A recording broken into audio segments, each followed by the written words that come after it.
জাতিগত শংসাপত্র বা কাস্ট সার্টিফিকেট পাওয়ার জন্য আবেদন করতে এই 2021-এ আপনাদের কি কি ডকুমেন্টস লাগবে আজকের এই ভিডিওতে আমরা জেনে নেব। যাদের পরিবারের কারুর আগের থেকে কাস্ট সার্টিফিকেট আছে তাদের কি কি ডকুমেন্টস লাগবে, যাদের পরিবারের কারুরই আগের থেকে কোনো কাস্ট সার্টিফিকেট নেই তাদেরই বা কি কি ডকুমেন্টস লাগবে। এসসি, এসটি এবং ওবিসি এই তিনটি ক্ষেত্রেই কি কি ডকুমেন্টস বা নথি লাগবে তা আজকের এই ভিডিওতে আমরা বিস্তারিতভাবে জেনে নেব। অনুরোধ রাখবো ভিডিওটি অবশ্যই প্রথম থেকে শেষ পর্যন্ত দেখবেন। নমস্কার, আপনারা দেখছেন মাল্টি গাইড চ্যানেল, আপনাদের সাথে আমি আছি বিশ্বজিৎ। তো দেখতে পাচ্ছেন বন্ধুরা, জাতিগত শংসাপত্রের অনলাইন আবেদনের জন্য প্রয়োজনীয় কাগজপত্র কি কি লাগবে। এখানে দেখুন পরিবারের কোনো সদস্যের শংসাপত্র থাকলে কি কি লাগবে, আর এইদিকে বলা হয়েছে পরিবারের কোনো সদস্যের শংসাপত্র না থাকলে কি কি ডকুমেন্টস বা নথি লাগবে। চলুন প্রথমেই আমরা জেনে নেব পরিবারের কোনো সদস্যের যদি আগের থেকে কাস্ট সার্টিফিকেট থাকে তাহলে কি কি ডকুমেন্টস তাদেরকে দিতে হবে।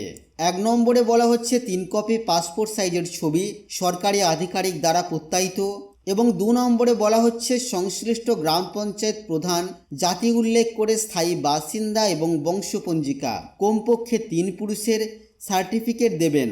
ওবিসি এর ক্ষেত্রে ইনকাম সার্টিফিকেট সংশ্লিষ্ট গ্রাম পঞ্চায়েত প্রধান অথবা বিডিও দ্বারা। 3 নম্বরে বলা হচ্ছে আবেদনকারীর স্কুল সার্টিফিকেট অরিজিনাল অথবা জন্মের সার্টিফিকেট অথবা অ্যাডমিট কার্ডের জেরক্স। 4 নম্বরে বলা হচ্ছে আবেদনকারীর রেশন কার্ড ও আধার কার্ডের যদি ভোটার কার্ড থাকে তাহলে জেরক্স আপনাদেরকে দিতে হবে। আবেদনকারীর পিতার রেশন কার্ড ও ভোটার কার্ডের জেরক্স প্রত্যায়িত, মৃত হলে মৃত্যুর সার্টিফিকেট বা ডেথ সার্টিফিকেট। 6 নম্বরে বলা হচ্ছে পরিবারে রক্ত সম্পর্কিত ব্যক্তির সার্টিফিকেট থাকলে তার নাম বংশপঞ্জিকায় উল্লেখ থাকবে এবং সার্টিফিকেটের জেরক্স প্রত্যায়িত আপনাদেরকে দিতে হবে। এবং 7 নম্বরে বলা হচ্ছে পরিবারের যে সদস্যের সার্টিফিকেট যুক্ত করা হলো তার যতদূর না পর্যন্ত সম্পর্ক প্রমাণিত হচ্ছে ততদূর পর্যন্ত ব্যক্তির আধার কার্ড অথবা ভোটার কার্ড অথবা রেশন কার্ড দিতে হবে। এদের মধ্যে কেউ যদি মৃত হয় তাহলে তার ডেথ সার্টিফিকেট বা মৃত্যুর শংসাপত্র কিন্তু জেরক্স করে দিতে হবে। আর 8 নম্বরে বলা হচ্ছে অবশ্যই আপনাদেরকে মোবাইল নাম্বার দিতে হবে।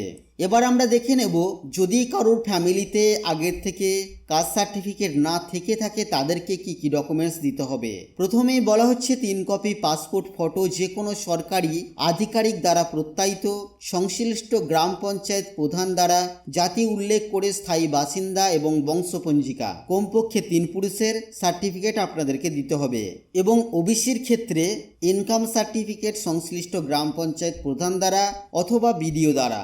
আবেদনকারীর স্কুল সার্টিফিকেট অরিজিনাল অথবা জন্মের সার্টিফিকেট অথবা অ্যাডমিট কার্ডের জেরক্স কপি। আবেদনকারীর রেশন কার্ড ও আধার কার্ডের এবং যদি ভোটার কার্ড থাকে এই সমস্ত কিছুর জেরক্স আপনাদেরকে দিতে হবে। আবেদনকারীর পিতার রেশন কার্ড ও ভোটার কার্ডের জেরক্স, আর যদি মৃত হয় সেক্ষেত্রে ডেথ সার্টিফিকেট দিতে হবে। নামের পদবীর সাথে জাতি মিলতে হবে। এভিডেভিটের ক্ষেত্রে যারা এভিডেভিট করে করাবেন তারা অবশ্যই খেয়াল রাখবেন যাতে করে আপনাদের নামের পদবীর সাথে জাতি মেলে। পদবীর সাথে জাতি না মিললে সংশ্লিষ্ট গ্রামে ওই পদবীর সার্টিফিকেট পেয়েছেন এই রকম 7 জন ব্যক্তির সার্টিফিকেটের জেরক্স কপি আপনাদেরকে দিতে হবে।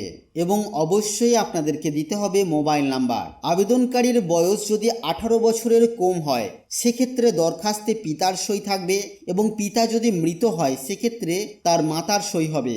সকল কাগজপত্র ঠিক থাকলে তবেই আপনারা অনলাইনে আবেদন করবেন। আর অনলাইনে আবেদন করার জন্য আপনারা সকলেই জানেন www.castecertificatewb.gov.in। তো এই ছিল বন্ধুরা আজকের এই ভিডিও। জেনে নিলাম কাস্ট সার্টিফিকেটের আবেদন করার জন্য কি কি ডকুমেন্টস বা নথি আমাদের লাগবে। আশা করছি ভিডিও আপনাদের কাছে তথ্যমূলক। ভিডিওটি ভালো লাগলে অবশ্যই লাইক করবেন, শেয়ার করে আপনার সকল বন্ধুদেরকে জানতে সাহায্য করবেন। কাস্ট সার্টিফিকেট সংক্রান্ত আপনার মনে কোনো প্রশ্ন থাকলে অবশ্যই তা ভিডিওর কমেন্ট বক্সে লিখে জানাবেন। আর চ্যানেলে নতুন হলে চ্যানেলটিকে সাবস্ক্রাইব করে পাশে থাকা বেল আইকনে অবশ্যই ক্লিক করবেন। ফিরে আসবো আবারও কোনো নতুন ভিডিও নিয়ে আপনাদের সাথে। ততক্ষণের জন্য আপনারা সকলেই খুব ভালো থাকবেন, সুস্থ থাকবেন।